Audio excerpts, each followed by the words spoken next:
Bonjour à toutes et à tous, donc une vidéo une fois encore pour Halloween. Une carte une fois encore assez simple à réaliser puisque il vous suffira de vous munir d'une base de cartes. Bon là moi j'ai choisi blanc mais bon une base de cartes à la couleur de votre choix.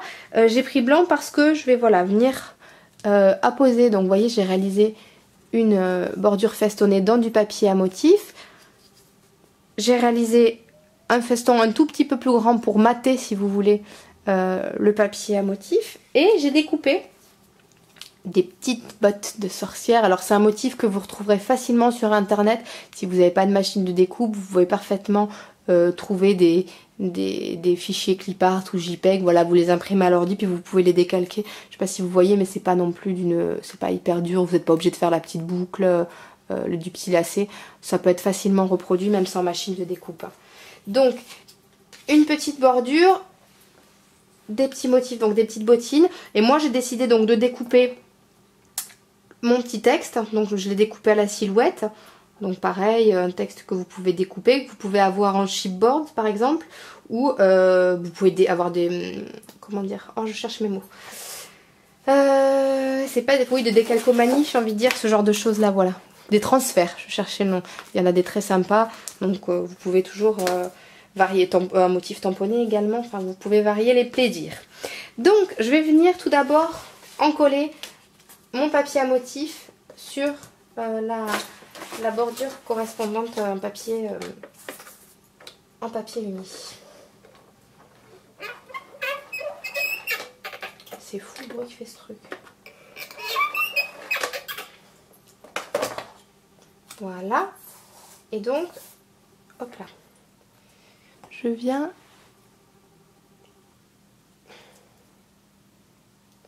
positionner dessus. Alors, moi j'ai calculé, voilà ma bordure, je sais qu'elle va dépasser un tout petit peu, voilà. Vous voyez au niveau des extérieurs, mais pas du papier à motif, que du papier uni. Donc je vais venir corriger en retirant l'excédent, voilà, de part et d'autre. Voilà. Donc un petit peu de colle ici. Je vais pas jusqu'au bout. Voilà. Et ce que je vais venir faire, c'est que je vais venir positionner un ruban tout le long. Alors j'ai choisi volontairement une couleur qui rappelle Halloween, donc je vais utiliser celui-ci, vous voyez, parce que je vais pas faire ma carte uniquement avec ce vert. J'ai décidé, vous voyez, de faire des petites chaussettes orange, donc ça va être histoire de trancher un petit peu puisque c'est des couleurs assez classiques, Halloween, orange et ce vert un petit peu vaseux. Donc je vais venir passer mon ruban. Donc je calcule une longueur de ruban, voilà, à peine un peu plus grande, et je vais venir l'encoller.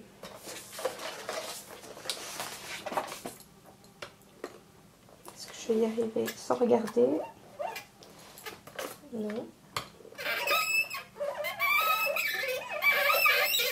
Je suis désolée pour le bruit que fait mon escargot de colle. Je sais pas ce qu'il a parce qu'en plus il est pas vide du tout. Mais alors mon dieu, on dirait qu'il couine comme une vieille porte. Je sais pas si ça s'entend à la vidéo, alors en vrai je peux vous dire que j'entends que ça. Donc je positionne mon ruban, comme à chaque fois je le rabats, ça évitera qu'il ne s'effiloche. Et je vais venir réaliser une petite ganse. Je préfère les faire à part comme ça évite de faire un truc froissé, pas très joli. Et je vais venir le coller avec un point de colle. Hop.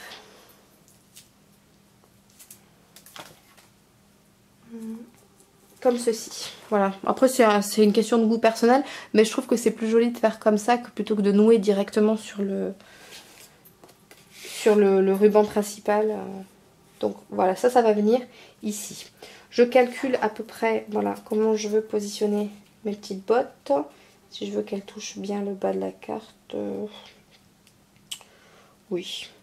Donc je vais les encoller. Vous voyez pour les chaussettes, hein, j'ai pas rien fait de transcendant évidemment, j'ai juste à coller du... Parce qu'en fait elles étaient évidées. J'ai collé du papier orange dessous. Et voilà. Maintenant, donc je vais venir positionner ma frise. Oula, si je commence à perdre les lettres. Oui, j'aurais dû en coller avant de mettre le nœud. Je suis en train de calculer. Bon, bah ça vous évitera de faire la même erreur que moi. Si vous voulez coller un petit nœud, c'est peut-être mieux de le faire après. Évidemment, je n'y pense que maintenant. Hop, donc je viens positionner ma petite frise. Voilà. Et maintenant, je vais venir coller mon texte. Donc, qui consistera, donc c'est un texte en anglais. Et là, je m'aperçois que donc, j'ai égaré le T. Super. Il est là, vous voyez. Il était bien caché. Et pour ce faire, je vais utiliser, alors je vous l'avais présenté, ce petit appareil qui va me permettre en fait de positionner de la colle sous le texte. Enfin, je trouve ça pratique pour les petits... je l'ai présenté dans une vidéo déjà sur le blog, donc si vous voulez plus d'informations, voilà, je rentre les lettres, hop, je les positionne là à l'intérieur. Alors dans le bon sens pour pouvoir... Parce qu'en fait la colle va se déposer dessous. Donc vous faites attention quand vous rentrez voilà, des petites lettres découpées comme ça, de ne pas vous planter, de ne pas mettre les lettres à l'envers parce que la colle là se met dessous. Histoire de ne pas avoir à coller. Parce que voilà, sur une lettre comme le Y ou le O, c'est pas gênant. Mais sur un B, il y a un sens. Donc c'est pas terrible. J'essaie de faire ça à peu près devant la caméra. Hop. Voilà. Le B, c'est à peu près la seule lettre pour laquelle ça peut poser problème, parce qu'après, toutes les autres étant symétriques. Voilà. Donc, vous voyez, j'ai mes lettres qui sont toutes... Je découpe au ciseau, parce qu'en étant pas en face. Voilà. Donc, toutes mes petites lettres sont encollées. Donc, je reviens maintenant sur ma carte.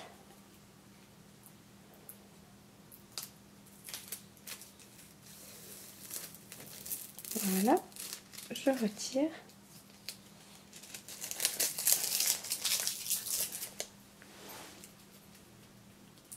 Et il me reste maintenant, vous voyez la colle est juste sous le dessous, à venir les positionner.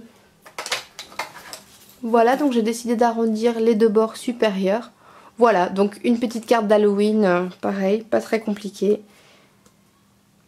Rigolote, que vous pouvez réaliser facilement. Voilà. Allez, je vous dis à très vite. Bye bye.